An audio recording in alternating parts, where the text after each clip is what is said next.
Swastiastu. Kami dari kelompok 1 akan membahas materi RPS 10 yaitu mengenai peranan bank sentral dalam kebijakan nilai tukar dan devisa.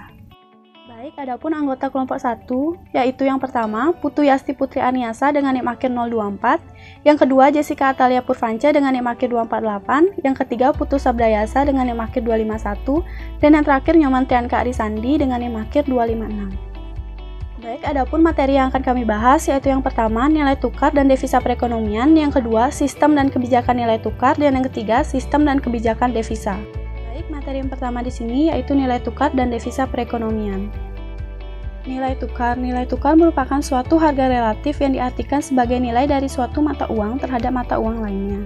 Hal tersebut menentukan daya beli paling tidak untuk barang yang diperdagangkan dari satu nilai mata uang terhadap nilai mata uang lainnya.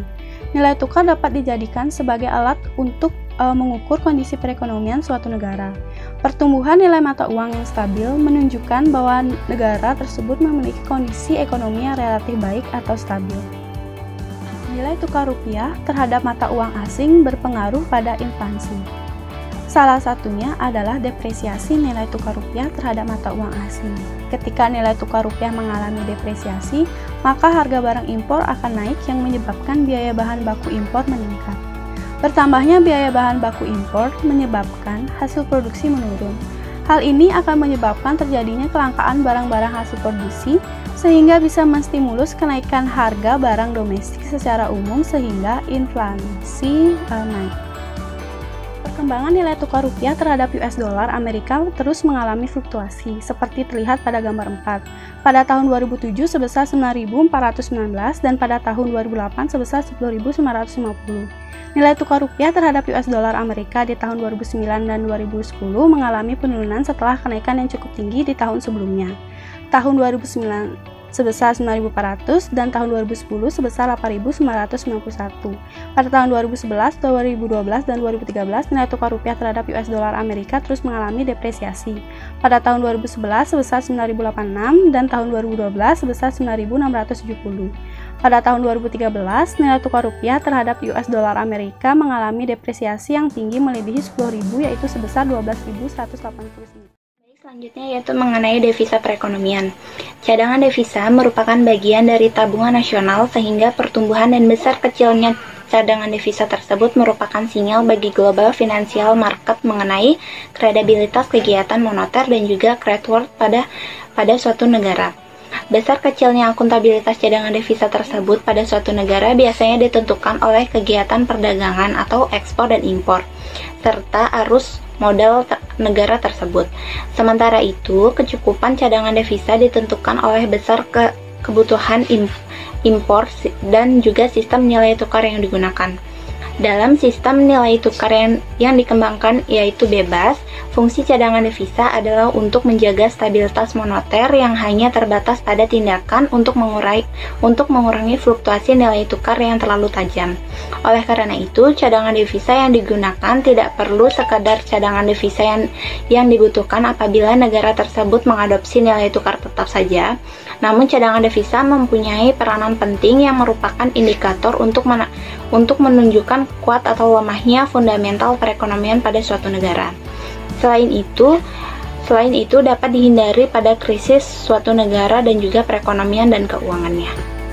Baik, dapat dilihat selanjutnya yaitu pada gambar perkembangan cadangan devisa pada tahun 2007 sampai dengan tahun 2013. Perkembangan cadangan devisa di Indonesia banyak mengalami fluktuasi yang berubah-ubah di setiap tahunnya. Pada tahun 2007 berkisar antara 56,920 juta dolar, namun pada tahun 2008 mengalami penurunan berkisar antara 51,630 juta dolar. Perkembangan cadangan devisa pada tahun 2009 hingga 2012 terus mengalami peningkatan yang cukup tinggi hingga mencapai lebih dari 100.000 juta dolar. Dan pada tahun 2011 dan juga 2012. Pada tahun 2009 sebesar 66,105 juta dolar dan pada tahun 2010 sebesar 96,206 juta dolar. Pada tahun 2011 dan 2011 berkisar antara 110,122 juta dolar dan pada tahun 2012 berkisar antara 112.781 juta dolar. Namun di tahun 2013 penerimaan cadangan devisa menurun menjadi sebesar 99.386 juta dolar. Selanjutnya yaitu mengenai sistem dan kebijakan nilai tukar. Baik, selanjutnya yaitu mengenai sistem dan nilai tukar. Nilai tukar sendiri merupakan variabel terpenting dalam perekonomian suatu negara. Naik dan turunnya nilai tukar akan berdampak pada lalu lintas perdagangan dunia. Depresiasi nilai tukar akan merugikan negara importir karena harga-harga barang tersebut menjadi lebih mahal. Namun sebaliknya, bagi negara eksportir, kondisi ini akan sangat menguntungkan bagi mereka karena barang-barang yang diproduksi akan jauh lebih murah sehingga lebih diminati oleh pasar internasional. Sistem nilai tukar merupakan kerangka kebijakan yang diadopsi oleh suatu negara untuk mengelola nilai tukar pada mata uang mereka. Secara umum, sistem nilai tukar terbagi ke dalam dua kategori. Yang pertama, sistem nilai tukar tetap, di mana mata uang dibiarkan tidak bergerak atau terapresiasi maupun terdepresiasi. Yang kedua, sistem nilai tukar mengambang, di mana mata uang mengambang atau bergerak bebas, tergantung pada fundamental permintaan penawaran di pasar valuta asing. Kondisi nilai tukar global sangat berpengaruh terhadap perekonomian Indonesia, karena perekonomian Indonesia merupakan ekonomi terbuka kecil. Artinya, perekonomian Indonesia tidak mampu mempengaruhi perekonomian global. Justru sebaliknya, perekonomian Indonesia dipengaruhi oleh perekonomian global. Negara yang mengalami kemunduran dalam perekonomian atau tengah dilanda krisis terlihat pada melemahnya nilai tukar negara tersebut terhadap negara lain. Negara Indonesia pernah mengalami kondisi serupa. Pada tahun 1997, nilai tukar rupiah Indonesia terdepresiasi terhadap US dollar. Kebijakan nilai tukar.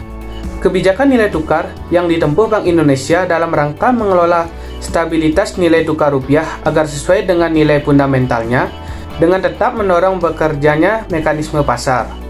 Kebijakan nilai tukar dilakukan dalam rangka mengurangi gejolak yang muncul dari ketidakseimbangan permintaan dan penawaran di pasar valuta asing atau falas. Melalui strategi triple intervention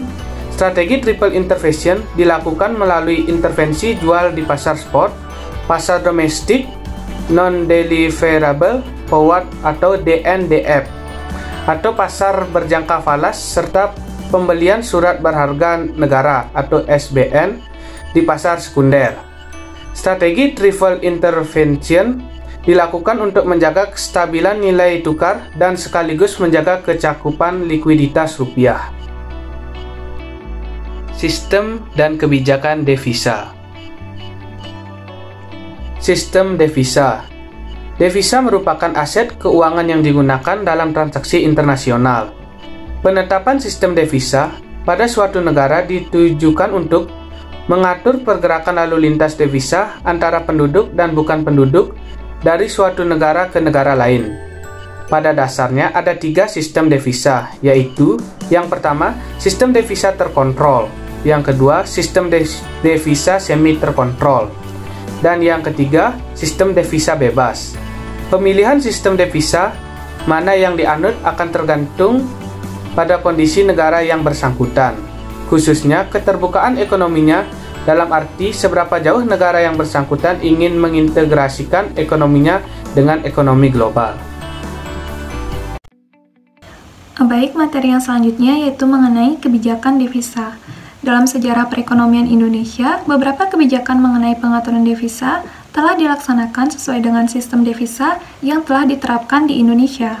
Sistem devisa terkontrol pernah diterapkan di Indonesia berdasarkan UU nomor 32 tahun 1964. Pada waktu itu, devisa dikelompokkan menjadi 2, yaitu devisa hasil ekspor yang disingkat DHE dan devisa umum yang disingkat DU. Sesuai dengan undang-undang pada waktu itu, setiap perolehan devisa, baik DHE maupun DU, wajib diserahkan kepada negara, Bank Indonesia atau bank-bank yang ditunjuk. Demikian pula, setiap penggunaan devisa baik untuk impor maupun keperluan lainnya harus mendapat izin dari Bank Indonesia. Dengan kewajiban seperti ini, Bank Indonesia mengadministrasikan pergerakan devisa yang masuk dan keluar Indonesia sehingga jumlah cadangan devisa, besarnya arus lalu lintas devisa, dan penggunaannya dapat dipantau dan diperkirakan secara lebih pasti. Kemudian, sistem devisa semi terkontrol pernah diterapkan di Indonesia berdasarkan Perpu nomor 64 tahun 1970 menggantikan UU nomor 32 tahun 1964. Pada waktu itu, perolehan dan penggunaan DHE wajib diserahkan ke dan mendapat izin dari Bank Indonesia. Sementara untuk DU dapat secara bebas diperoleh dan dipergunakan. Administrasi perolehan dan penggunaan DHE dilakukan oleh Bank Indonesia, sementara lalu lintas untuk jenis DU mulai tidak dapat diadministrasikan dan dipantau secara baik. Sistem devisa bebas mulai diterapkan di Indonesia dengan PP nomor 1 tahun 1982 menggantikan BAI UU nomor 32 tahun 1964 maupun Perpu nomor 64 tahun 1970. Dengan peraturan ini, setiap penduduk dapat dengan bebas memiliki dan menggunakan devisa. Ini berlaku baik bagi devisa dalam bentuk DHE maupun dalam bentuk DU. Tidak ada pengaturan mengenai kewajiban bagi penduduk untuk melaporkan devisa yang diperoleh dan dipergunakannya. Kebebasan sistem devisa kemudian diartikan juga tidak wajib lapor, meskipun di negara-negara lain kewajiban pelaporan ini masih diberlakukan. Baik, sekian materi yang dapat kami paparkan mengenai RPS 10. Kami tutup dengan terima kasih dan Paramasanti. Om Santi Santi Santi Om.